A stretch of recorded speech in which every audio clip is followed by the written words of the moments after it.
मुअज़्ज़ज़ सामीन मोहतरम, स्टेज पर जलवागर उलमाए कराम, तहरीक लब्बैक या रसूलुल्लाह की मजलिस शूरा के मेंबरान और मशाइख़ इज़ाम और पंडाल में मौजूद अमीरुल मुजाहिदीन के शेर कि जिनकी रगों में अब खून की बजाय जज्बा दौड़ता है, जिनके लहू की हरारत से अब सूरज भी शर्मिंदा शर्मिंदा रहता है। बात उस मकाम पे खड़े होकर करने लगा हूँ जो मेरे अजदाद की ज़मीन है। बात यहाँ से आगाज़ करता हूँ कि टकराव जब मिल्लत के इन झूठे खुदाओं से हुआ था,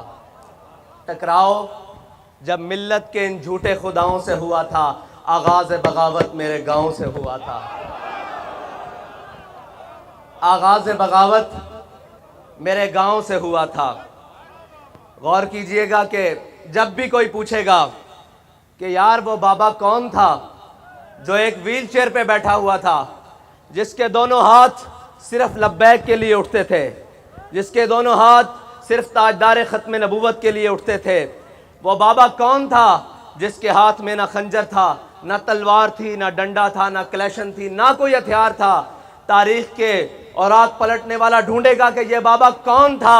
कि जिसने व्हील चेयर पर बैठकर पूरे कुफर को लिताड़ कर रख दिया था। तो जब उस बाबे के आबाई गांव का एड्रेस पूछा जाएगा तो वो कहा जाएगा ये बाबा पाकिस्तान का था, पाकिस्तान के सूबा पंजाब का था, और सूबा पंजाब के ज़िला अटक का था, और ज़िला अटक की तहसील पिंडी घेब का था। पिंडी घेब दाखाना खास नक्का कलां का ये बाबा था कि जिसके ज़र्रों से आज भी शर्मिंदा सितारे हैं। ये उस खाक से बाबा था जिसने पूरी उम्मत मुस्लिमा का सर फ़ख्र से बुलंद कर दिया था, जिसने हज़ारों दिलों में गाज़ी इल्मुद्दीन बनने की तमन्ना पैदा कर दी थी, जिसने हज़ारों दिलों में मुमताज़ कादरी का जज्बा बुलंद कर दिया था, जिसने लाखों दिलों के अंदर हुजूर की मोहब्बत की शम्मा को रोशन कर दिया था, और जिसने करोड़ों दिलों में उम्मत मुस्लिमा की पासबानी और कुफर के आगे खड़े होने की वो जज्बा पैदा किया कि जिस जज्बे को अब क़यामत तक कोई मिटा नहीं सकता। हदीस में आता है कि हज़रत बर्रा बिन मालिक, हज़रत अनस बिन मालिक के भाई, हमने अपने कायदे मोहतरम की ज़ुबानी सुना कि आप बिल्कुल छींटके से बदन के मालिक, बिल्कुल पतले से। फरमाते हैं कि जब जंग यमामा हुई तो वो तमाम मुनकिरीन ख़त्म नबूवत एक किला बंद हो गए, और बड़ा मजबूत किला था, जो करीब जाता ऊपर से आग फेंकते शीशा पिघला के फेंकते और जनाब तीर मारते, शहीद हो जाते। हज़रत बर्रा बिन मालिक आए और आपने सहाबा से अर्ज़ की, हुजूर के ग़ुलामों मुझे एक ढाल पे रखो और ढाल को नीचे से उछालो और मुझे किले के अंदर फेंक दो। हमारे कायद फरमाते हैं कि आप 40,000